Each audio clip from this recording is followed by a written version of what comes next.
সকল ফেসবুক বন্ধুকে জয় শ্রীরাম। শ্যামাপদ মুখার্জি, যিনি বিজেপি পার্টি এই জন্যে করেছিলেন বা বানিয়েছিলেন যে ভারতে সনাতন পার্টি একটা দরকার, কারণ ও কংগ্রেসের কাছ থেকে দেখেছে যেটা হচ্ছে সব মুসলিম প্রেমী। আর সেই শ্যামাপদ মুখার্জির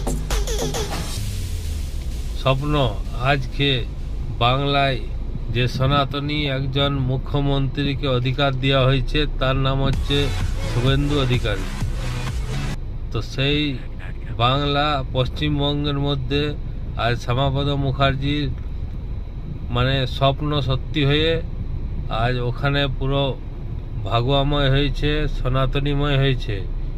আর এই বাংলা আমাদের মানে চৈতন্য মহাপ্রভুর বাংলা, সেই বাংলা বাংলাদেশের হাতে এতদিন থাকার পর ওই যে ছাড়া পেয়েছি, এটা ভাবুন। একটা বাংলার মানুষকে আমি শতবার প্রণাম জানাই এই জন্যে যে আপনারা যে সাহস দেখিয়ে ওই বাংলাকে বাংলাদেশি ওই মমতা বানো হাত থেকে ছাড়িয়ে নিয়েছেন। আর আজকে আপনারা গর্ব করে বলছেন যে আপনারা বাঙালি, আপনারা সনাতনী বাঙালি।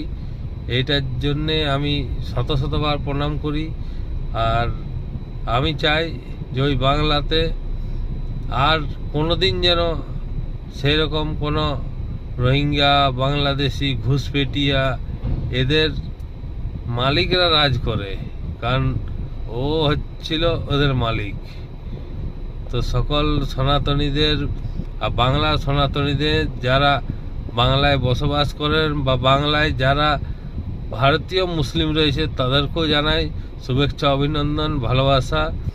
আপনারা বাংলাকে আবার নতুন করে গড়ে তুলুন, আর খুব ভালোভাবে গড়ে তুলুন, যাতে ওই কোনোরকম কোনো মনের মধ্যে প্রশ্ন না থাকে যে এই